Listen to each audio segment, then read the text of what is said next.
Man, this world so cold out here. R.I.P. Valerie, y'all. Man, they savages out here, man. Yes, sir. It's your boy Snake Eye Bond for TV checking in. Salute to the military.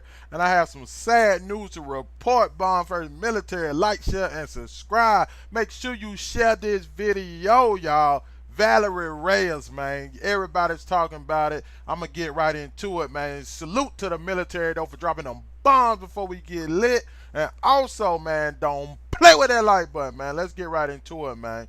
Woman found dead in suitcase on side of the road, identified as missing New York woman. Again, y'all, her name is Valerie Reyes, a 24-year-old woman from New Rochelle, was reported missing on January the 30th, y'all.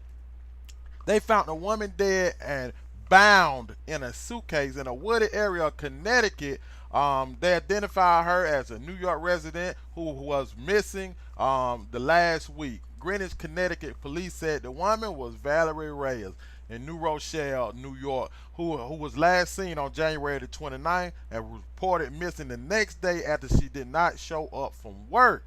Highway workers found the body Tuesday morning in a wooded section of Greenwich, about 10 miles from New Rochelle. Officials say Reyes' hands and feet were bound. Police are calling her death a homicide. The chief medical examiner office has completed an autopsy but has yet to release the cause or manner of Reyes' death. Her family was notified of the positive identification on Wednesday.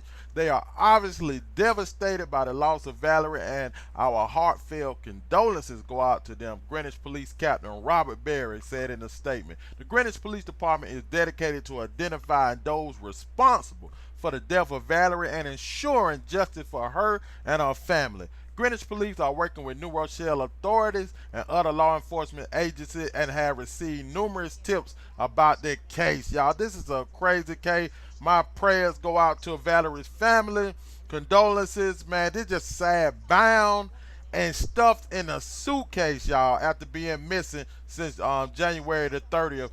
It makes no sense, man. The world, the truth is stranger than fiction, truly, when it comes to these crimes, man. I got the videos coming up from when they found the suitcase until when they identified, and the heartfelt visual by her family and friends. Y'all make sure y'all share this video, man. This Bomb for TV, man. This Snake Eye, your favorite blogger, and I got the videos coming up next. Yes, sir. The residents in wealthy Greenwich, Connecticut are rattled this morning. It didn't take long for detectives to officially declare this a homicide investigation. And now police are asking for help identifying the young woman and looking for any information that may lead to her killer. The gruesome discovery shut down this busy road in one of the wealthiest communities in the nation.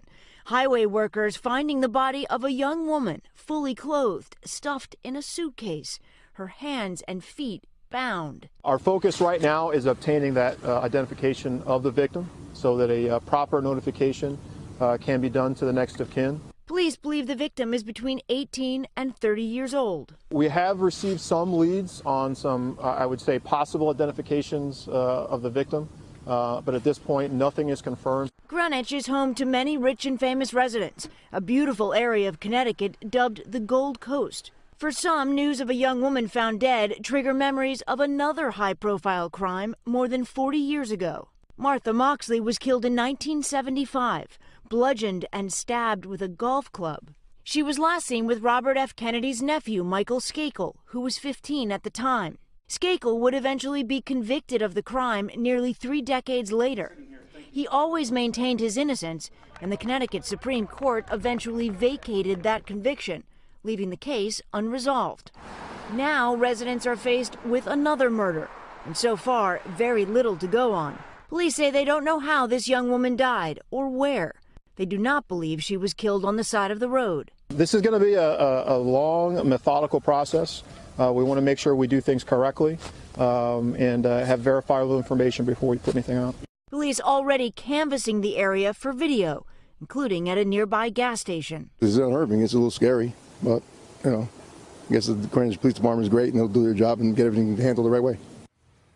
The medical examiner was brought to the scene to help determine the cause of death. One of the difficulties is establishing when she was killed. The cold temperatures like we've had last week will make that task especially A woman found dead and stuffed in a suitcase in the woods in Connecticut. Identified tonight and mourned by those who know her. Her killer, though, is on the loose. Good evening, everyone, at 11 o'clock. I'm Bill Ritter. And I'm Sade Better-Inwa. Part of an interstate murder mystery has been solved tonight. We know who the victim is. But we don't know who killed her. Eyewitness News reporter Jim Dolan at a vigil tonight in New Rochelle for Valerie Reyes. Hundreds came to Glen Island Park in New Rochelle tonight. Overwhelmed with grief, they held each other in the sudden February chill. A family and friends reeling from the shock of it all.